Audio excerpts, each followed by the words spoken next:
Bismillahirrahmanirrahim. Assalamualaikum warahmatullahi wabarakatuh.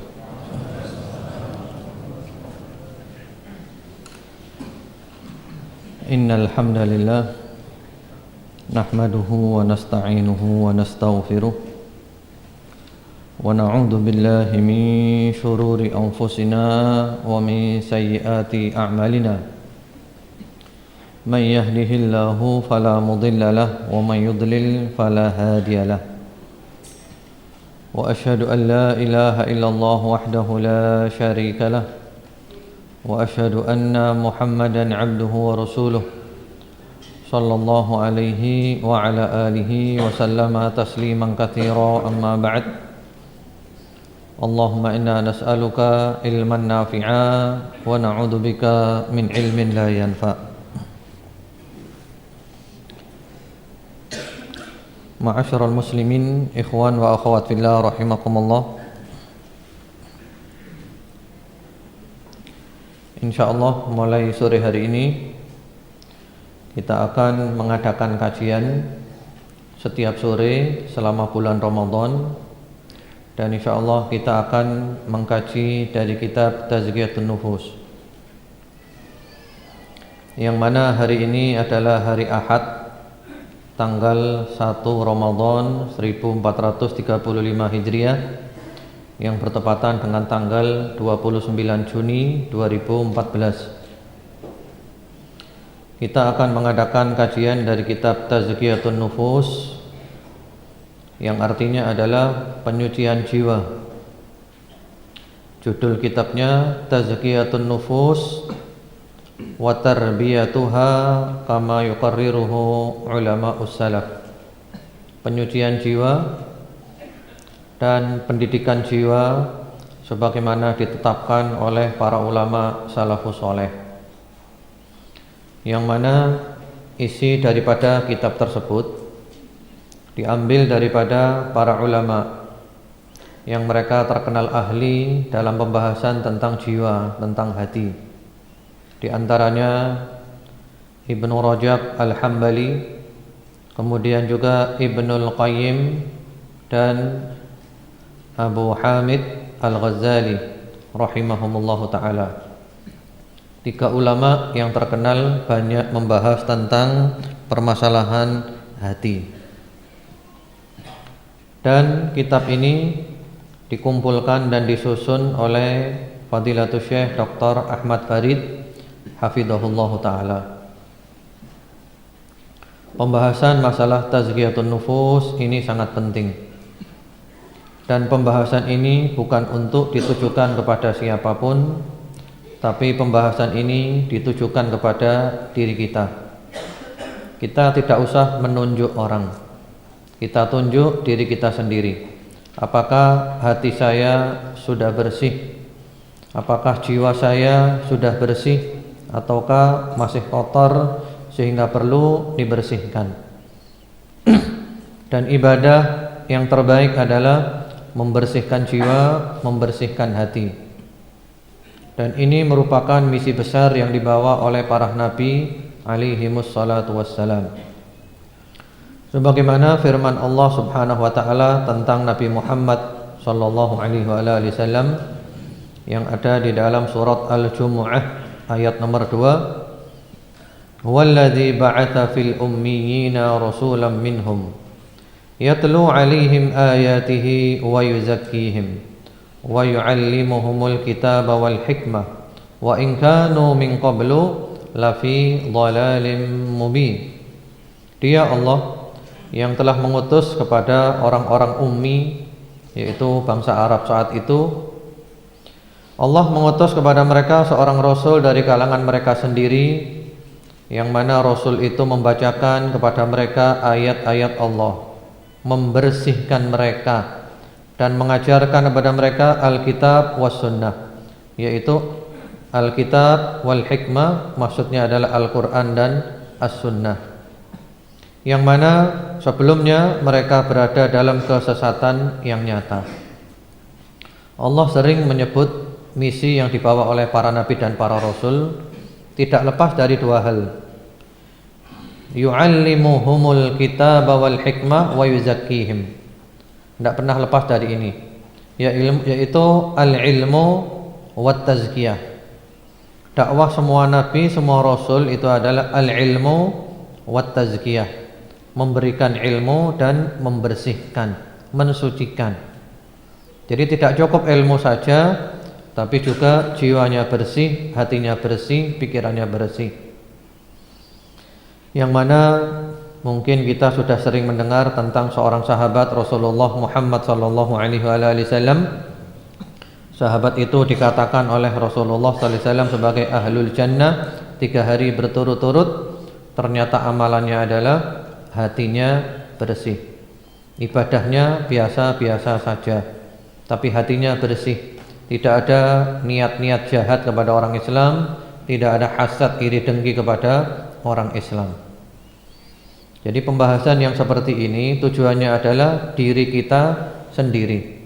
Kita tidak perlu nunjuk orang lain, tidak perlu nunjuk orang, diri kita saja. Mari kita cari kejelekan-kejelekan diri kita, kemudian kita berusaha membersihkannya.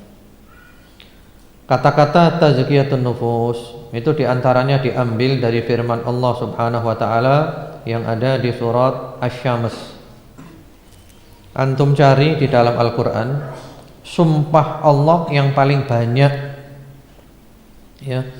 Allah kalau bersumpah itu berarti Allah hendak menyampaikan pesan penting, didahului dengan sumpah-sumpah. Dan Allah boleh sumpah dengan makhluknya, kalau kita tidak boleh bersumpah kecuali dengan nama Allah saja. Jadi kalau Allah sumpah itu berarti Allah hendak menyampaikan pesan penting. Dan sebelum Allah menyampaikan pesan, Allah memberikan sumpah yang terbanyak, itu hanya di sini. Surat Asy-Syams ayat 1 sampai ayat 10. Kalau kita lihat Allah Subhanahu wa taala berfirman, "Wasyamsi wadhuhaha wal qamari idza talaha wan nahari idza jallaha wal laili idza yaghshaha was samai wama banaha wal ardi wama tahaha wa nafsin wama sawwaha fa alhamaha fujuraha wa taqwaha qad aflaha man zakkaha wa qad khaba man dassaha. Mari kita lihat, ini sumpah Allah terbanyak di dalam Al-Quran sebelum Allah menyampaikan pesan terpenting itu. Mari kita lihat berapa banyak sumpahnya dan apa pesan Allah sampai Allah sumpah demikian banyak. Wasyamsi wadhuhaha, demi matahari dan cahayanya di pagi hari. Wal qamari idza talaha, dan bulan apabila mengiringinya. Wan nahari idza jallaha, dan siang apabila menampakkannya. Wal laili idza yaghshaha, dan malam apabila menutupinya. Was samai wama banaha, dan langit serta pembinaannya. Wal ardi wama tahaha, dan bumi serta penghamparannya. Wa nafsin wama sawwaha, dan jiwa serta penyempurnaannya, yaitu ciptaannya. Fa alhamaha fujuraha wa taqwaha, maka Allah mengilhamkan kepada jiwa itu jalan kefasikan dan ketakwaannya. Qad aflaha man zakkaha, sesungguhnya beruntunglah orang yang mensucikan jiwa itu. Wa qad khaba man dassaha, dan sesungguhnya merugilah orang yang mengotorinya. Mari kita perhatikan. Jadi sumpahnya demikian banyak hanya untuk menegaskan tentang nafsu jiwa. Wa nafsin wa ma sawwaha fa alhamaha fujuraha wa taqwaha qad aflaha man zakkaha wa qad khaba man dassaha. Ya, kata-kata tazkiyatun nufus diambil dari sini. Qad aflaha man zakkaha. Ya, sungguh beruntung orang yang zakkaha. Maksudnya adalah tazkiyatun nufus. Dan sungguh rugi orang yang mengotori jiwanya. Jadi ini sumpah Allah yang paling banyak di dalam Al-Quran, hanya untuk menegaskan masalah nafsu jiwa. Sungguh beruntung orang yang membersihkan jiwanya, sungguh rugi orang yang mengotori jiwanya. Karena itu di antara doa yang diucapkan Rasulullah Muhammad sallallahu alaihi wasallam adalah Allahumma ati nafsi taqwaha wa zakkiha anta khairu ma zakkaha anta waliyuha wa maulaha. Ya Allah, berikanlah pada diriku ketakwaannya. Allahumma ati nafsi taqwaha wa zakkiha, dan bersihkan jiwa itu. Jadi ini tazkiyatun nufus dari sini. Jadi kalau ada yang tanya dari mana kata-kata tazkiyatun nufus, yaitu dari ayat tadi surat Asy-Syams, kemudian juga dari doanya Rasulullah Muhammad SAW ini yang diriwayatkan oleh Imam Muslim, Imam Ahmad dan yang lainnya. Wa zakkiha, bersihkan jiwa hamba ya Allah, anta khairu man zakkaha, engkau adalah sebaik-baik yang membersihkannya. Anta waliyuha wa maulaha, engkau adalah pemiliknya dan pelindungnya. Inilah yang kita bahas insyaallah selama 1 bulan ini. Kita membahasnya tidak usah keburu-buru, tenang saja, pelan-pelan. Tujuannya adalah sambil kita bahas, kita renungkan bagaimana cara saya membersihkan jiwa saya. Yang mana di dalam kitab ini yang pertama-tama dibahas adalah tentang al-ikhlas, tentang keikhlasan. Yang perlu saya baca, yang tidak perlu maka saya terangkan langsung untuk mempersingkat waktu. Al-ikhlas, pembahasan tentang tazkiyatun nufus yang nomor 1 adalah al-ikhlas, ikhlas. Nah ini luar biasa, ikhlas ini adalah sesuatu yang dahsyat. Di situ dikatakan al-ikhlasu huwa tajridu qasdit taqarrubi ila Allah azza wa jalla an jami'i syawaib. Ikhlas itu adalah memurnikan tujuan dalam bertaqarrub, mendekatkan diri kepada Allah dari semua kotoran. Jadi ketika kita bertaqarrub kepada Allah, maka niat kita bersihkan dari semua kotoran. Kemudian juga ada yang mengatakan al-ikhlas huwa ifradullahi azza wa jalla bil qasdi fit ta'at. Ikhlas itu adalah mengesahkan Allah azza wa jalla dalam tujuan kita ketika melakukan ketaatan-ketaatan. Kita berbuat ketaatan apapun, niat kita hanya Allah saja yang Maha Esa, tidak ada niat yang lain. Kemudian juga ada yang mendefinisikan huwa nisyatu ru'yatil khalq bidawamin nazar ilal khaliq. Ikhlas itu adalah melupakan pandangan makhluk dengan terus-menerus memandang kepada Al-Khaliq. Jadi ikhlas itu kita tidak lagi memperhatikan manusia. Yang kita perhatikan hanya Allah saja, yang kita lihat Allah. Walaupun kita di tengah keramaian orang, maka kita tidak melihat seorang pun, yang kita lihat cuma Allah saja. Karena memang tujuannya adalah Allah, Allah, Allah.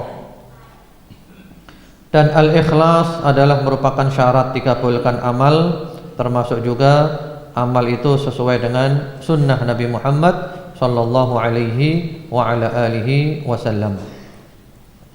Allah berfirman di dalam surat Al-Bayyinah ayat 5. Wa ma umiru illa liya'budullaha mukhlishina lahud-dina hunafa. Dan tiadalah mereka diperintahkan melainkan mereka supaya beribadah kepada Allah, mengikhlaskan untuk Allah agama hunafa, lurus. Jadi yang diperintahkan Allah yang nomor 1 itu adalah ibadah kepada Allah, ikhlas, lurus tidak syirik, tidak bengkok, tidak ada niat-niat lain selain Allah Subhanahu wa taala. Baru setelah itu sholat, zakat dan yang lain-lainnya. Kemudian juga di dalam sebuah hadis yang diriwayatkan oleh Abu Dawud, An-Nasa'i dan yang lain-lainnya dengan sanad yang sahih melalui jalan sahabat Abu Umamah radhiyallahu taala anhu, beliau mengatakan, "Ja'a rajulun ila Rasulillah sallallahu alaihi wasallam faqala." Ada seorang sahabat yang datang kepada Rasulullah Muhammad sallallahu alaihi wasallam dan sahabat ini mengatakan, "Ara'aita rajulan ghaza yaltamisul ajra wa dzikra ma lahu?" Wahai Rasulullah, bagaimana pendapat Anda?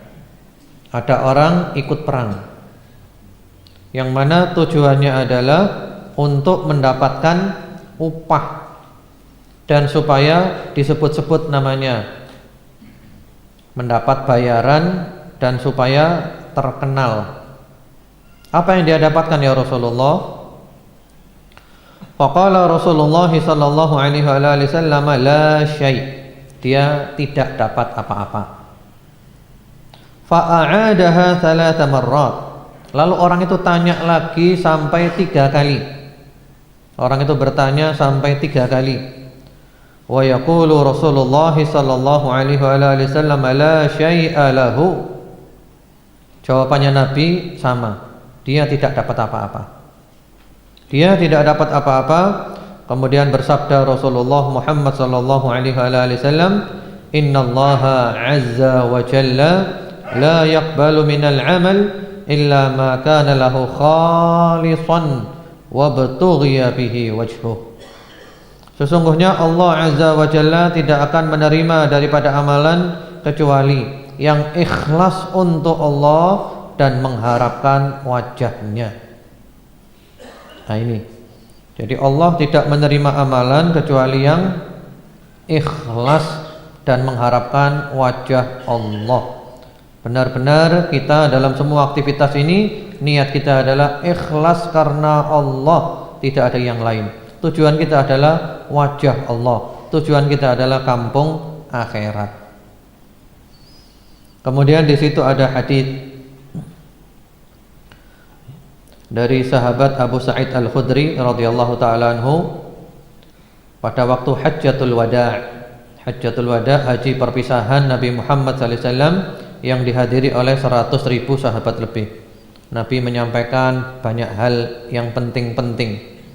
Di antaranya beliau menyampaikan, "Naddarallahu imra'an sami'a maqalati fawa'aha." Semoga Allah menjadikan seseorang itu wajahnya berseri-seri, yaitu orang yang mendengarkan sabdaku dan dia memahaminya. Ini doanya Nabi ya. Jadi didoakan oleh Nabi wajahnya berseri-seri. Siapa itu?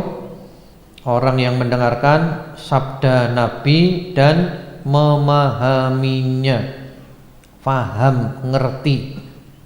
Jadi kalau kita belajar hadits Nabi, memahami, apalagi hafal, maka kita otomatis dapat doanya Nabi ini. Wajah kita oleh Allah dijadikan berseri-seri. Kemudian beliau memberikan penjelasan kenapa seperti itu. Farubba hamili fikhin laisa bifaqih. Karena boleh jadi orang itu punya ilmu tapi tidak ngerti. Jadi boleh jadi orang itu punya ilmu tapi tidak ngerti. Punya ilmu saja nggak paham. Sekedar apal saja tapi tidak paham. Sehingga oleh Nabi dianjurkan jangan sekedar dengar, tapi benar-benar paham, ngerti. Salatun la yaghallu alaihinna qalbu mri'in mu'min. Ada 3 perkara yang mana orang yang di dalam dirinya ada 3 perkara ini tidak akan ada di dalam hatinya sifat ghil. Ghil itu sifat-sifat buruk, sifat-sifat niat jahat, berkhianat dan yang lainnya. Jadi ini 3 resep supaya hati kita bersih. 3 resep supaya hati kita bersih. Apa saja? Yang pertama, ikhlasul amal lillah. ikhlas dalam beramal karena Allah. Orang kalau ikhlas dalam amalnya, hatinya bersih, nggak ada hasad, iri dengki, tidak ada niat-niat jahat, suudzon dan yang lainnya. Kemudian yang kedua, wal munasahah li a'immatil muslimin, memberikan nasihat kepada pemimpin kaum muslimin. Jadi kalau ada pemimpin yang salah, dinasehati. Nasihat yang baik, nasihat yang benar, sebagaimana telah dicontohkan oleh para salafus saleh. Menasehati, tidak boleh didiamkan. Amar ma'ruf nahi mungkar kepada pemimpin sekalipun, tapi dengan cara yang terbaik. Kemudian yang ketiga, waluzum jama'atihim, selalu bersama jamaah kelompok kaum muslimin. Artinya selalu yang dikatakan jamaah itu adalah yang sesuai dengan kebenaran, yaitu selalu bersama kelompok kaum muslimin selama mereka itu sesuai dengan kebenaran, sesuai dengan para sahabat Nabi Muhammad sallallahu alaihi wasallam. Karena Rasulullah ketika mendefinisikan al-jamaah, beliau mengatakan ma ana alaihi wa ashabi. Al-jamaah itu adalah aku dan kelompokku. Sehingga sahabat Ibnu Mas'ud mengatakan al-jama'atu ma wafaqal haq walau kunta wahdak. Yang dikatakan al-jamaah itu yang sesuai dengan kebenaran walaupun Anda seorang diri. Jadi terus-menerus sesuai dengan jamaah, yaitu akidahnya tidak menyimpang dari akidah para sahabat. Kalau sekarang ini ya ahlus sunnah wal jamaah, mengikuti ahlus sunnah wal jamaah, tidak keluar dari ahlus sunnah wal jamaah. Hadis ini diriwayatkan oleh Al-Bazzar dan juga oleh Ibnu Majah dan yang lain-lainnya dengan sanad yang sahih. Jadi kalau kita ingin hati kita bersih, baik, maka kita perlu untuk mengamalkan tiga itu.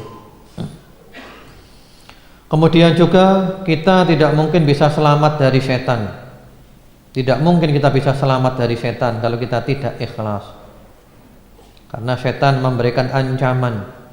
Sebagaimana di dalam surat Shad ayat 83. Setan akan menggoda manusia sebisanya dari semua arah, dari depan, dari belakang, dari mana saja. Ya, mau menyesatkan manusia, illa ibadaka minhumul mukhlasin. Kecuali hamba-hambamu ya Allah yang mukhlasin. Ini ada yang membaca mukhlasin, ada yang membaca mukhlisin, dan dua-duanya benar. Mukhlasin, hamba-hambamu yang dipilih sehingga mereka menjadi orang-orang yang ikhlas. Karena orang yang dipilih Allah semuanya adalah ikhlas. Jadi kita tidak mungkin selamat dari setan kalau kita belum ikhlas. Ikhlas, setan gak bisa nembus. Nah sekarang kita sedang bicara apa itu ikhlas.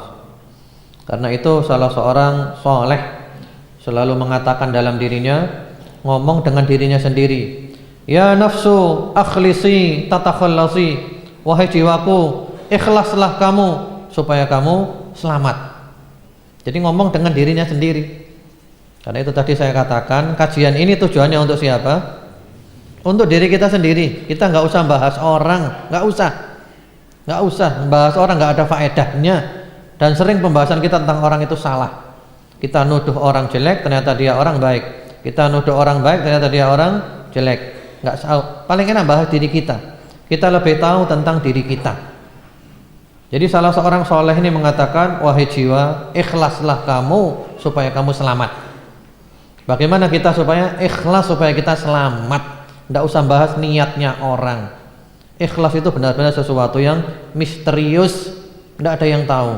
Yang tahu ikhlas itu hanya Allah saja. Kemudian juga di situ ada keterangan-keterangan agak panjang, yang mana intinya selama hati kita masih cenderung kepada dunia, kita tidak akan pernah bisa ikhlas. Di situ ada pembicaraan panjang. Selama diri kita, jiwa kita, hati kita masih ada kecenderungan kepada dunia, tidak akan pernah bisa ikhlas. Apa itu dunia? Macam-macam. Mungkin ingin harta, materi duniawi. Mungkin tidak ingin harta, materi duniawi, tapi ingin jabatan, ingin kedudukan, ingin dapat nama, ingin. Intinya adalah tujuan-tujuan yang rendah, materi duniawi. Selama ada yang seperti ini, maka jangan pernah bermimpi untuk bisa ikhlas. Jadi ikhlas itu hati kita benar-benar fokus kepada hubbullah, hubbul akhirah. Cinta Allah, cinta akhirat. Yang tampak di mata kita hanya Allah dan akhirat, yang lainnya tidak ada. Jadi semua aktivitas kita, mulai dari ujung rambut sampai ujung kuku, 24 jam dalam satu hari, 7 hari dalam sepekan, niatnya hanya Allah, Allah, Allah, akhirat, akhirat, akhirat, tidak ada niat yang lainnya.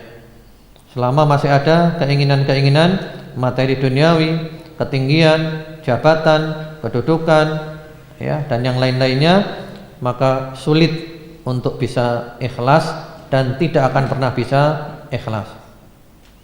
Karena itu nanti kita akan bahas juga bahwa ikhlas ini amalan yang paling berat. Ini diakui oleh semua ulama, tidak ada khilafiyah, tidak ada beda pendapat. Karena seperti Abu Yazid Al-Bustami. Abu Yazid Al-Bustami rahimahullah taala seorang ulama, sebagaimana disebutkan oleh Al-Imam An-Nawawi rahmatullah alaih dalam kitabnya Bustanul Arifin. Abu Yazid Al-Bustami rahimahullah ta'ala melakukan mujahadah bertahun-tahun untuk ikhlas. Mujahadah untuk ikhlas. Apa yang beliau dapatkan? Setelah berusaha ikhlas, selalu muncul dari satu sisi tidak ikhlas. Ketika ditutup sisi itu, muncul sisi yang lainnya. Ditutup yang sana, muncul yang lainnya lagi. Ditutup yang situ, muncul yang lainnya lagi. Jadi kesimpulan beliau, yang paling berat itu adalah ikhlas. Jadi perjuangan sampai mati. Bahkan ada salah seorang ulama yang mimpi, dan mimpi ini mimpinya ulama adalah mimpi yang baik. Ar-ru'ya as-salihah, mimpi yang benar. Seorang ulama mimpi ketemu dengan syekhuna Fadilatul Syekh Muhammad bin Shalih Al-Utsaimin rahimahullah ta'ala. Mimpi ketemu Syekh Utsaimin. Ulama itu tanya, setelah wafatnya Syekh Utsaimin, apa amalan yang kau dapatkan paling hebat? Apa amalan yang paling afdol? Apa jawabannya Syekh Utsaimin? Al-ikhlas. Amalan paling hebat, amalan paling afdol adalah ikhlas. Karena itu Allah tidak minta kepada kita yang banyak, tidak minta yang besar. Yang Allah minta adalah yang terbaik. Alladzi khalaqal mauta wal hayata liyabluwakum ayyukum ahsanu amala. Allah yang menciptakan kematian dan kehidupan untuk menguji kamu. Siapa di antara kamu yang terbaik amalnya? Allah tidak mengatakan yang terbanyak, yang terbesar, yang terbaik. Dan kemudian diterangkan oleh para ulama, amal yang terbaik itu adalah sebagaimana diterangkan oleh Al-Fudail Ibnu Iyad rahimahullahu taala, seorang tabi'in, akhlasuhu wa aswabuhu. Amal yang terbaik adalah yang paling ikhlas dan paling benar mengikuti sunnah Rasulullah Muhammad sallallahu alaihi wa ala alihi wasallam. Jadi cara supaya ikhlas ya kita latihan. Fokus dalam beramal, tujuannya adalah Allah, tujuannya adalah akhirat. Tujuan-tujuan materi duniawi berusaha kita lepaskan sedikit-sedikit, ya. Bisa total langsung, alhamdulillah. Sehingga ada di situ kisah yang indah. Coba perhatikan ya, betapa lembutnya keikhlasan itu. Di situ ada ceritanya di bukunya antum. Ada satu orang ini kalau sholat selalu di shaf pertama. Selalu shaf pertama kalau sholat. Suatu hari shaf pertama penuh, dia dapat shaf yang kedua. Ternyata dia malu mendapat shaf kedua. Kenapa malu? Nggak enak dilihat orang. Subhanallah. Jadi ternyata selama ini soft pertama bukan karena fadilah soft pertama, tapi karena yaitu nggak enak dilihat orang. Betapa lembutnya. Berarti amalannya selama ini sia-sia. Karena amalan yang ada campuran lain selain Allah nggak diterima oleh Allah. Yang Allah minta 100% untuk Allah saja. Sebagaimana di dalam hadis yang sahih, hadis qudsi, Rasulullah SAW mengatakan, qala Allah azza wa jalla, man amila amalan asyraka ma'iya fihi ghairi taraktuhu wa syirkah. Barang siapa mengamalkan suatu amalan, dia menyekutukan aku bersama yang selain aku di dalam amalan itu, aku tinggalkan dia dengan sekutu itu. Jadi Allah minta 100% untuk Allah. Ada campuran yang lain nggak diterima oleh Allah. Allah minta 100% untuk Allah. 99,9 untuk Allah. 0,1 campuran yang lain belum. Yang diminta oleh Allah 100%. Berat, memang berat ikhlas itu. Tapi kita harus berusaha. Ikhlas itu berat, nggak gampang. Karena ikhlas itu kita siap untuk, ya, ikhlas itu dipuji tidak terbang, dicaci tidak tumbang. Itulah ikhlas. Mau dipuji ya begini ini, mau dicaci maki ya begini ini. Jangan sampai kita dipuji ya tambah semangat, dicaci patah semangat, berarti nggak ikhlas ini. Ikhlas karena Allah. Mau dipuji mau dicaci sama aja, tujuannya adalah Allah, bukan itu tujuannya. Subhanallah, kita perlu selalu ingat firman Allah Az-Zumar 47. Ini ayat jadikan renungan kita semua. Wa badalahum minallahi ma lam yakunu yahtasibun wa badalahum sayyi'atu ma kasabu. Dan tampak untuk mereka dari Allah apa yang mereka tidak menyangka-nyangka, dan tampaklah untuk mereka keburukan-keburukan apa yang telah mereka kerjakan. Jadi artinya hari kiamat nggak nyangka dia, ternyata dia na'udzubillah masuk neraka, nggak nyangka. Karena dulu di dunia merasa amalnya banyak, amal ini amal itu semuanya nggak ada yang lepas. Ternyata di neraka, ternyata di akhirat masuk neraka, nggak nyangka-nyangka. Kenapa? Kenapa? Di antaranya karena tidak ikhlas. Wa badalahum minallahi ma lam yakunu yahtasibun wa badalahum sayyi'atu ma kasabu. Kemudian juga firman Allah Subhanahu wa taala di dalam surat Al-Kahfi ayat 103 104. Qul hal nunabbi'ukum bil akhsarina a'mala alladzina dhalla sa'yuhum fil hayatid dunya wa hum yahsabuna annahum yuhsinuna sun'a. Katakanlah, maukah kamu aku beritahu tentang orang yang paling merugi amalannya, yaitu orang yang tersesat usaha mereka ketika di dunia dan mereka menyangka mereka berbuat amal yang baik. Ini orang paling rugi, merasa berbuat baik ternyata dia tersesat. Di antara maknanya adalah tidak ikhlas. Orang tidak ikhlas merasa kebaikannya banyak, ternyata hari kiamat nggak ada apa-apa. Haba'am manthura wa qadimna ila ma 'amilu min 'amalin faj'alnahu haba'am manthura. Dia merasa amalnya banyak, hari kiamat ternyata debu yang bertebaran. Di antaranya adalah tidak ikhlas, nggak ada nilai. Kemudian di situ disebutkan tentang ya definisi dari para ulama atau ucapan-ucapan dari para salafus saleh tentang ikhlas. Qala Ya'qub, berkata Ya'qub rahimahullahu taala, al-mukhlisu man yaktumu hasanatihi kama yaktumu sayyiatihi. Orang yang ikhlas itu adalah orang yang menyembunyikan kebaikan-kebaikannya sebagaimana menyembunyikan keburukan-keburukannya. Allahu Akbar. Jadi ikhlas itu adalah ya, kalau kita berbuat buruk kan kita tutupi kan, jangan sampai ada orang tahu, gitu kan? Nah, ikhlas itu berbuat baik pun kita tutupi, jangan sampai ada orang tahu. Allahu Akbar. Karena memang Bukan berarti nggak boleh ya amal tampak. Ada kalanya kita perlu menampakkan amal kalau kita punya tujuan untuk memberikan contoh, memberikan motivasi. Karena orang perlu diberi contoh. Namun amal yang tampak itu rawan tidak ikhlas. Rawan tidak ikhlas. Seperti Rasulullah sallallahu alaihi wasallam, Rasulullah kalau beramal selalu terang-terangan. Karena apa? Tujuannya memberikan contoh. Demikian pula sebagian sahabat ada kalanya beramal terang-terangan, tujuannya memberikan contoh, memberikan motivasi, memberikan inspirasi, ya. Namun yang tampak ini yaitu rawan tidak ikhlas, godaan setannya besar. Tapi kalau benar-benar tersembunyi, tidak ada satupun orang yang tahu, nah itulah yang diharapkan ikhlas. Ya, seperti orang menyembunyikan dosa-dosanya.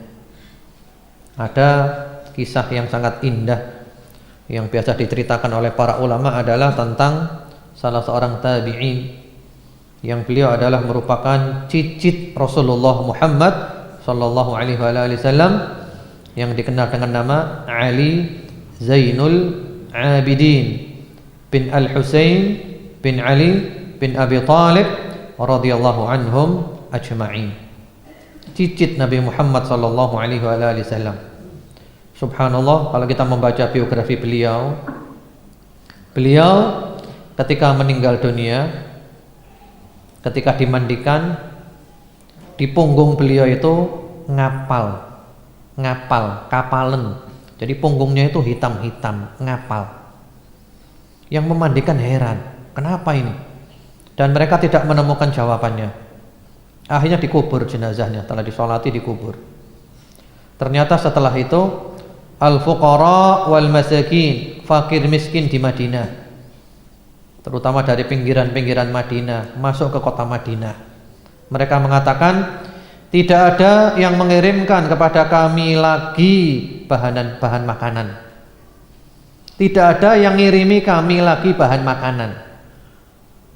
Ternyata baru diketahui saat itu, ya, punggung beliau itu ngapal adalah setelah mati. Fakir miskin ini mengatakan, kok tidak ada yang mengirimi kami bahan makanan. Mereka nggak tahu yang ngirimi siapa. Pokoknya kok nggak ada yang ngirimi lagi. Ternyata yang ngirimi sudah mati. Jadi beliau itu mekol di punggungnya sendiri, dikirimkan ke rumahnya fakir miskin. Tidak ada orang yang tahu. Yang diberi pun tidak tahu yang memberi siapa. Mungkin ditaruh di depan rumahnya, tahu-tahu buka rumah sudah ada bahan makanan. Baru tahu setelah mati. Tidak ada yang ngirimi lagi. Kemudian juga punggungnya ngapal. Beliau ketika hidup dituduh sebagai orang yang kikir. Karena yubakhal itu dituduh kikir. Ali ki medit, gak tahu nyumbang, gak tahu bantu wong belas. Medit aliki. Ternyata beliau menghidupi tidak kurang dari 100 rumah di Madinah. Allahu Akbar. Menghidupi tidak kurang daripada 100 rumah, tidak ada orang tahu. Bahkan dituduh sebagai orang yang kikir, pelit ini. Berarti amalannya niatnya untuk siapa? Niatnya untuk Allah. Biar orang nuduh saya kikir, Allah Maha tahu kalau saya tidak kikir. Ya inilah ikhlas. Karena itu Rasulullah Muhammad SAW di dalam sebuah hadis yang sahih mengatakan, kalau bisa usahakan, ya, kita ini punya amalan yang tersembunyi, tidak ada seorang pun yang tahu. Ya, Rasulullah menganjurkan an yakun lana al-ikhtiba' min al-amal la ya'rifuha ahad atau kama qala, supaya kita punya amalan yang tersembunyi, tidak ada satupun orang yang tahu. Demikian pula para salafus saleh, kanu yuhibbun an yakuna lirrajuli khabi'ah minal amal la ya'rifuha ahad. Mereka berusaha punya amalan tertentu yang tidak ada seorang pun yang tahu. Demi apa? Demi menjaga keikhlasan. Jadi tidak ada orang tahu. Jadi kalau suami, istrinya pun tidak tahu. Tapi kalau istri, suami harus tahu. Karena apa? Karena istri kalau hendak mengelola hartanya harus seizin suami. Dan itu diantara bentuk ketaatan kepada suami. Ya, prosedurnya gitu. Kalau suami nggak harus izin istri dulu. Jadi tanpa sepengetahuan siapapun, tidak ada orang tahu. Bagaimana caranya? Ya mungkin caranya banyak. Di antaranya barangkali ya, tahu-tahu ngirim ke rekeningnya orang, kalau tahu rekeningnya ya. Yang diberi pun tidak tahu di rekeningnya ada kiriman. Ini kan ikhlas. Atau juga mungkin langsung datang ke sekolahan, ke pondok pesantren, si fulan SPP-nya tak tanggung semuanya. Ya. Oh, si fulan SPP-nya ditanggung hamba Allah, segitu aja. Nanti kalau bapak ibunya tanya, bilang aja ada hamba Allah yang nanggung. Sudah, tidak ada orang tahu. Dan yang lain-lainnya mungkin bisa diperluas sendiri. Jadi kita memang perlu punya amalan yang tersembunyi, tidak ada orang yang tahu. Boleh jadi amalan itulah yang akan menyelamatkan kita. Seperti seorang pelacur memberi minum anjing. Akhirnya Allah ya, ketika itu pelacur ini haus ke sumur, kemudian ternyata ada anjing menjulurkan lidahnya kehausan. Kemudian pelacur ini mengatakan, anjing ini haus seperti saya. Kemudian dia lepas sepatunya, dia turun ke sumur, dia ambil air dari sumur, diberikan kepada anjing. Subhanallah, tidak ada orang tahu di padang pasir. Apa yang terjadi? Fasyakarahallah wa ghafaralaha wa adkhalahal jannah. Allah berterima kasih kepadanya. Allah mengampuni dosa-dosanya. Allah memasukkannya ke dalam surga. Di antaranya karena apa? Ikhlas. Dia benar-benar ikhlas karena Allah. Anjing ini kasihan haus, tidak ada orang yang melihatnya. Kemudian juga di situ penjelasan dari As-Susi rahimahullahu taala, al-ikhlas faqdu ru'yatil ikhlas. Fa inna man syahada fi ikhlasihi al-ikhlas faqad ihtaja ikhlasuhu ila ikhlas. Ini yang luar biasa. Ikhlas itu adalah telah hilang dari kita merasa ikhlas. Karena orang yang dia merasa telah ikhlas, berarti keikhlasannya masih perlu diikhlaskan lagi. Jadi maksudnya ikhlas itu kita tidak mengatakan saya sudah ikhlas, alhamdulillah. Tidak mengklaim diri kita ikhlas. Orang yang mengklaim dirinya ikhlas berarti belum ikhlas. Karena apa? Karena ujub, bangga diri. Jadi orang yang mengklaim dirinya ikhlas berarti masih belum ikhlas, perlu diikhlaskan lagi. Terus bagaimana? Ya caranya adalah kita beramal saja. Soal ikhlas nggak ikhlas serahkan kepada Allah yang Maha tahu kita ikhlas atau tidak, hanya Allah. Karena itu kita jangan nuduh orang lain tidak ikhlas. Jangan kita mengklaim diri kita ikhlas. Sudahlah, ikhlas serahkan Allah, nggak ada yang tahu ikhlas itu. Boleh jadi kita nuduh orang tidak ikhlas, ternyata dia ikhlas. Boleh jadi kita mengklaim diri kita ikhlas, ternyata Allah tahu kita tidak ikhlas. Sudah, nggak usah bahas, serahkan Allah ikhlas itu. Yang penting kita berusaha, kita berupaya. Ayyub rahimahullah ta'ala mengatakan, takhlisun niyat 'alal 'ummal asyaddu 'alaihim min jamil a'mal. Mengikhlaskan niat bagi orang yang beramal itu adalah paling berat dari semua amalan. Jadi ikhlas ini merupakan amalan yang paling berat dari semua amalan. Kemudian yang lainnya lagi mengatakan ikhlasu sa'ah najatul abad walakin al-ikhlas aziz. Ikhlas sesaat saja adalah keselamatan abadi. Tapi ikhlas itu berat, sulit. Jadi ikhlas sesaat saja berarti kita selamat abadi. Tapi ikhlas itu sulit. Suhail rahimahullahu ta'ala, beliau mengatakan, atau Sahal bin Abdillah, ayyu syai'in asyaddu 'ala nafs. Apa sesuatu yang paling berat atas jiwa kita? Paling berat itu apa? Beliau mengatakan al-ikhlas. Paling berat adalah ikhlas. Idh laisa laha fihi nasib, karena nafsu kita, jiwa kita tidak dapat bagian apa-apa. Jadi amalnya 100% untuk Allah. Siap untuk tidak dilihat orang, siap untuk orang tidak terima kasih, siap untuk nggak dihargai orang, siap untuk dituduh orang, macam-macam. Jadi kita nggak dapat bagian apa-apa karena niatnya hanya untuk Allah dan akhirat. Subhanallah. Kemudian juga Al-Fudail bin Iyad rahimahullah ta'ala memberikan kaidah. Beliau mengatakan tarkul amal min ajlin nas riya, wal amal min ajlin nas syirik, wal ikhlas an yu'afiyaqallahu minhuma. Meninggalkan amal karena manusia adalah riya. Beramal karena manusia adalah syirik. Dan ikhlas itu Allah menyelamatkan kamu dari keduanya. Nah ini penting juga. Jangan sampai kita tidak jadi amal karena takut riya. Mau amal ya, misalnya mau sholat. Waduh banyak orang, saya dilihat orang gak enak, udah gak jadi sholat sudah. Ini namanya apa? Riya namanya ini. Meninggalkan amal karena manusia. Sebaliknya lagi, wah mumpung banyak orang lihat tak sholat saya. Nah ini adalah syirik. Nah terus gimana? Nah kita selamat dari dua-duanya. Jadi amal bukan karena dilihat manusia. Jangan meninggalkan amal ya karena dilihat oleh manusia. Jaga keikhlasan. Kecuali kalau amalnya ditunda. Bukan tidak jadi tapi ditunda. Karena khawatir nggak ikhlas boleh. Misalnya mau sedekah, waduh masih banyak orang ini, nanti aja kalau udah sepi. Nah itu nggak apa-apa, karena bukan kita tidak jadi amal, kita nunda saja, itu boleh. Ya, menjaga keikhlasan.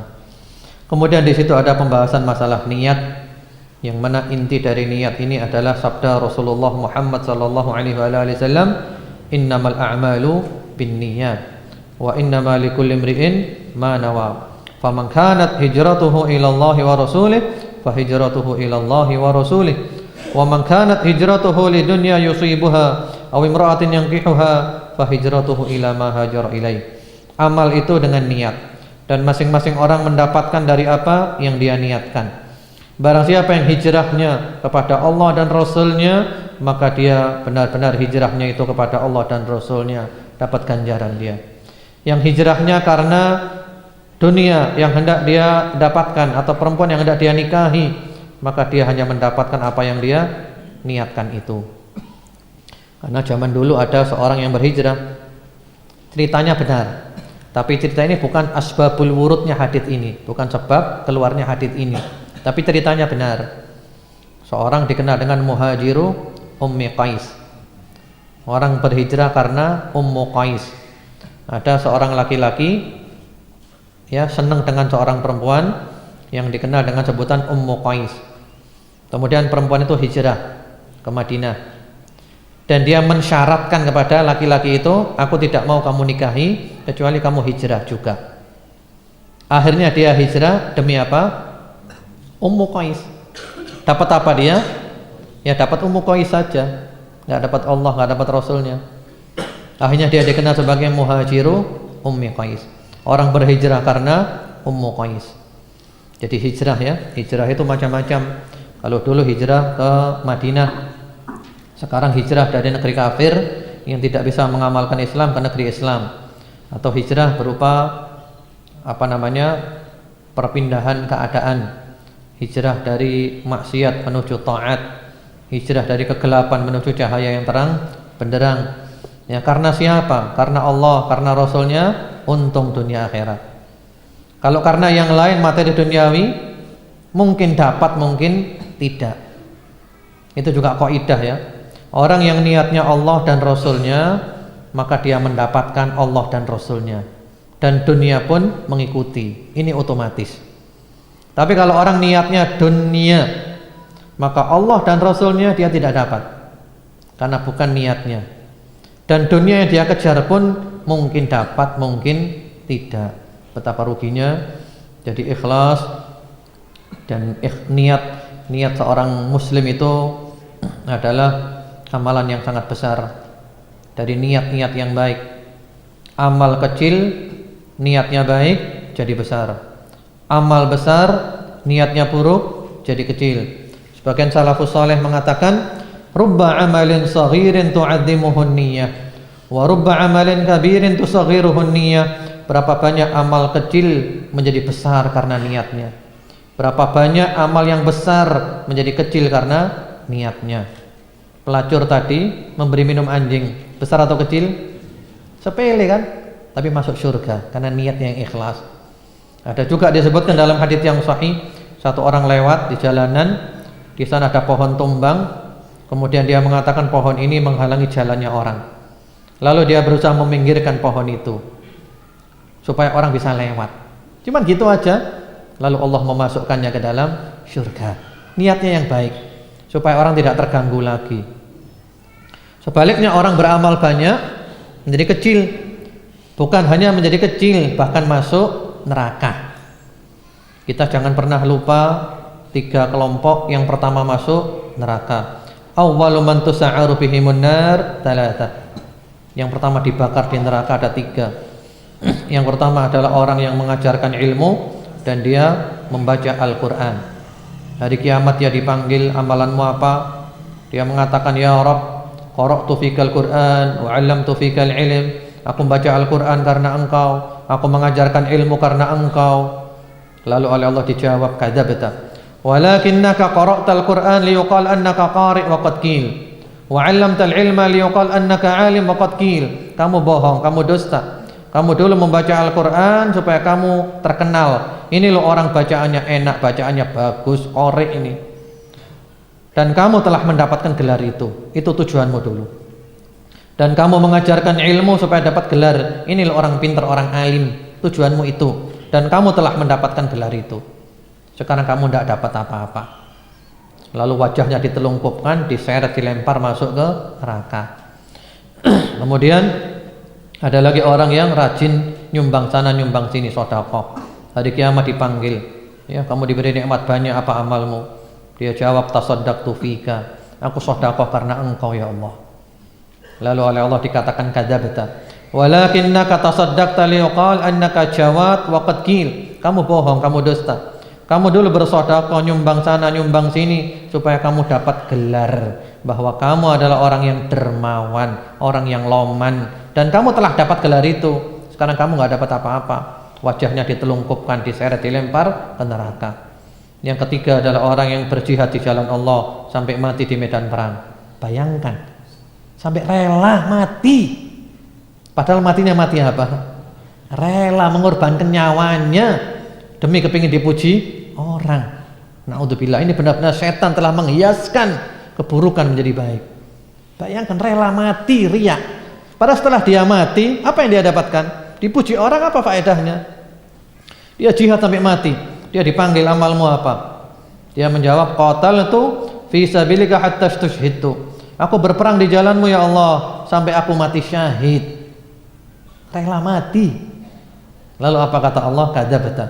Walakinnaka qatalta liyuqal annaka jari wa qad qil. Kamu bohong, kamu dusta. Kamu dulu itu perang supaya tujuanmu adalah mendapat gelar. Wah, ini loh pemberani. Wah, hebat ini, pahlawan. Dan kamu telah dapat gelar itu. Itu yang kamu cari dulu. Sekarang kamu enggak dapat apa-apa. Ditelungkupkan wajahnya, fasuhiba ala wajhi. Ditelungkupkan wajahnya, dilempar masuk ke dalam neraka. Pikirkan ya ikhwan, sampai dia rela apa? Mengorbankan nyawa, rela mati. Padahal kalau mati dia dipuji orang, apa artinya pujiannya orang? Dia sudah mati. Naudzubillah. Itulah hiasan daripada syaitan. Jadi ikhlas ini perlu. Dan sekali lagi, pembahasan masalah ikhlas ini tujuannya adalah untuk siapa? Diri kita sendiri, nggak usah bahas orang. Ya, tujuannya tazkiyatun nufus ini adalah untuk diri kita. Kita perbaiki diri kita cari kejelekan saya mana, kita perbaiki. Apalagi bulan Ramadan kesempatan kita membuka lembaran baru, lembaran yang putih, yang bersih, yang bersinar. Ya, kita berharap kita menjadi orang yang lebih baik lagi. Fid dunya wal akhirah, di dunia dan di akhirat. Ya, ini kajian kita pada sore hari ini. Insyaallah besok kita masuk yang berikutnya, fadilatul ilmi wat ta'lim, ya, keutamaan ilmu dan mengajarkan ilmu, insyaallah. Dan kajian ini kita akhiri pada pukul 5. Kalau ada pertanyaan sempat dijawab, saya jawab. Kalau enggak sempat, ya mohon dimaafkan.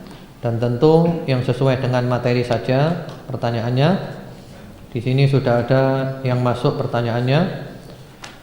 Apakah keikhlasan itu diuji oleh Allah Ta'ala di awal-awal ikhlas, akan tetapi di akhir-akhir waktu ternyata tidak ikhlas muncul di dalam hatinya? Oh iya.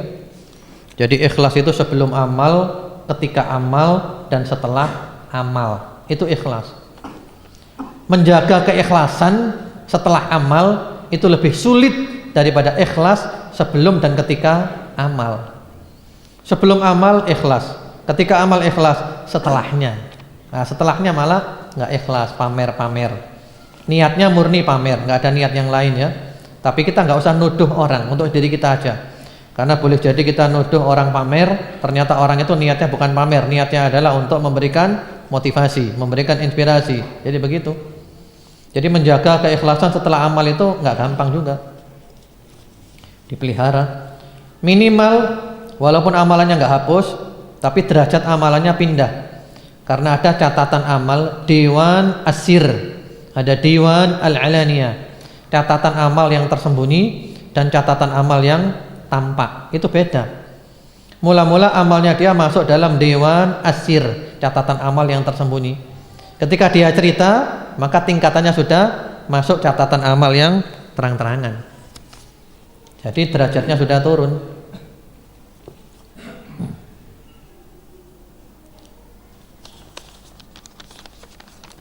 Kemudian di sini ada pengumuman ya. Ya, yang dapat buku gratis diharapkan hadirnya rutin. Ya kan? Bukan berarti yang tidak dapat gratis tidak boleh, tidak apa-apa, tidak rutin. Jadi diharapkan semuanya rutin. Yang namanya ngaji itu adalah kita bahas kitab dari awal sampai akhir. Jadi supaya ilmu kita itu utuh, ilmunya pepek, ilmunya tidak setengah-setengah. Ya, ini pembahasan yang luar biasa ini. Apalagi pas bulan Ramadan, harapan kita menjadi orang yang benar-benar hati kita bersih, jiwa kita bersih, kita diridhoi oleh Allah Subhanahu wa taala. Allahumma amin.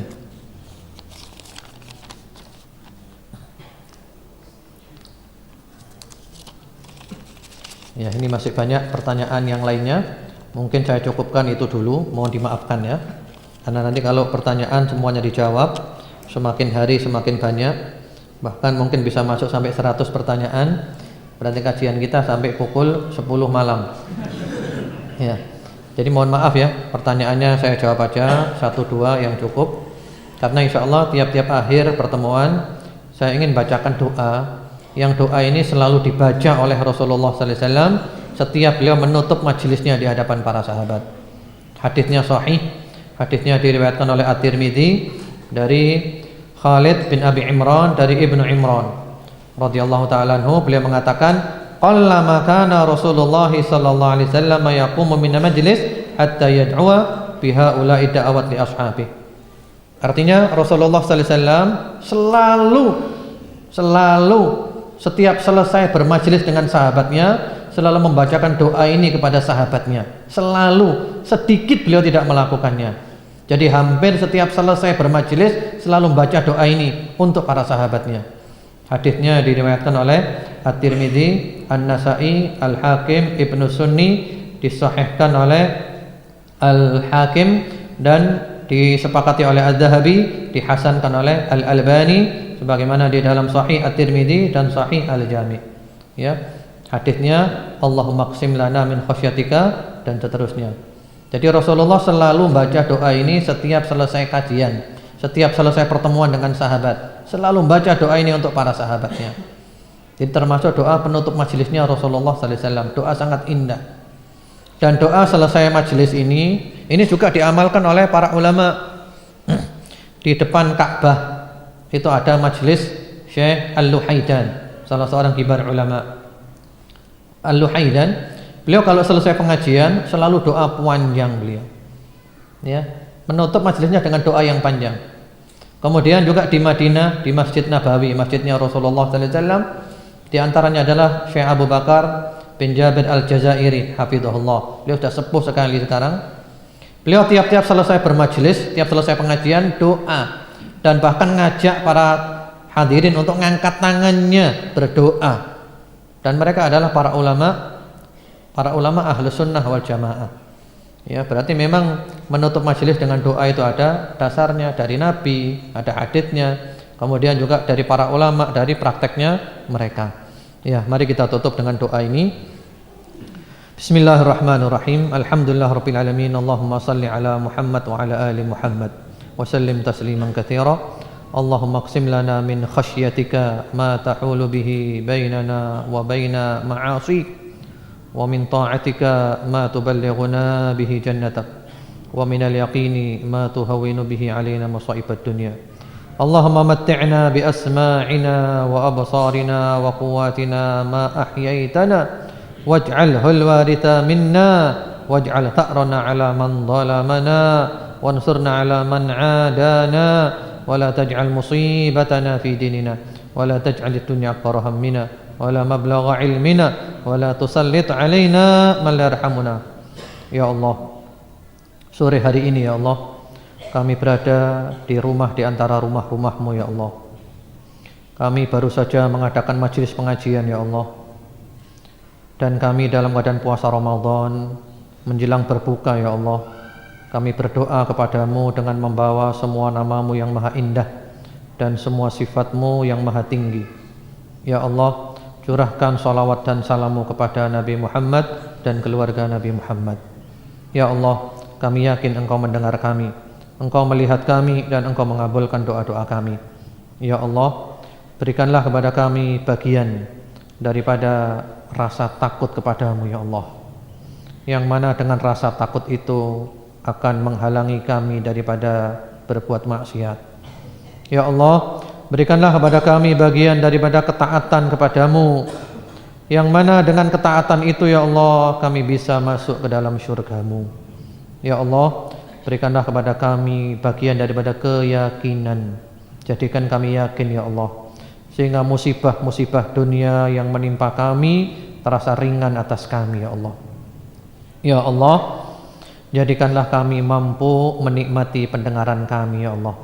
Pendengaran kami Engkau jadikan sehat, kuat, dan kami mendengar yang baik, dan kami mengambil pelajaran dari apa yang kami dengar. Jadikan kami mampu menikmati penglihatan kami ya Allah. Penglihatan kami kuat, sehat, memandang yang baik, dan mengambil pelajaran dari apa yang kami pandang ya Allah. Jadikanlah kami mampu menikmati kekuatan kami yang ada di dalam tubuh kami semuanya ya Allah. Jadikanlah semua anggota tubuh kami ini ya Allah kuat, sehat ya Allah, dan semuanya untuk taat mengabdi kepadamu ya Allah, selama kami hidup sampai kami mati ya Allah. Jadikan semua itu ada pada kami sampai kami mati nanti ya Allah.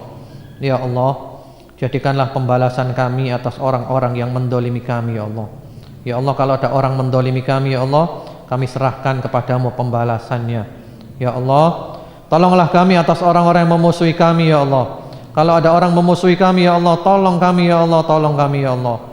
Ya Allah, jangan Kau jadikan musibah kami menimpa agama kami ya Allah. Jaga agama kami ya Allah, jangan sampai agama kami kena musibah ya Allah. Ya Allah, jangan Kau jadikan dunia adalah cita-cita terbesar kami dan puncak ilmu kami. Ya Allah, jangan Kau jadikan dunia cita-cita terbesar kami dan puncak ilmu kami.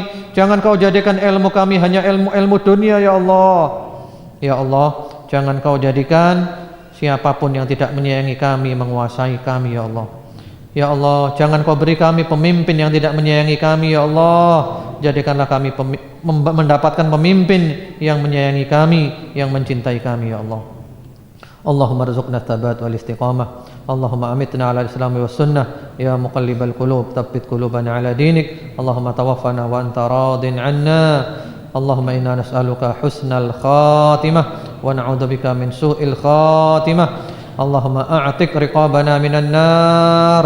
Allahumma a'tiq riqabana wa riqaba abaina wa ummahatina wa auladina wa azwajina wa ikhwanina wa akhawatina wa usratina wa aqribaina wa jami'il muslimina minan nar. Allahumma a'tiq riqabana wa riqabahum minan nar. Allahumma innaka 'afuwun tuhibbul 'afwa fa'fu 'anna. Allahumma inna nas'aluka al-'afwa wal 'afiyah. Ya Allah, maafkan kami ya Allah. Engkau suka memaafkan, maafkan kami ya Allah. Ya Allah, bebaskan kami semua dari api neraka ya Allah. Keluarga kami semua, ibu bapak kami, muslimin muslimat semuanya ya Allah. Ya Allah, bimbing kami sampai akhir hayat kami ya Allah, sehingga kami mati dalam keadaan yang terbaik. Kami mati dalam keadaan husnul khatimah. Kami mati, akhir kalam kami adalah La ilaha illallah. Allahumma inna nas'aluka ridhaka wal jannah wa na'udzubika min sakhatika wan nar. Rabbana atina fid dunya hasanah wa fil akhirati hasanah wa qina adzaban nar. Wa sallallahu wa sallama ala sayidina Muhammadin wa ala alihi. Subhana rabbika rabbil izzati amma yasifun wa salamun alal mursalin walhamdulillahi rabbil alamin. Allahumma amin. Subhanakallahumma bihamdika asyhadu an la ilaha illa anta astaghfiruka wa atubu ilaik. Assalamualaikum warahmatullahi wabarakatuh.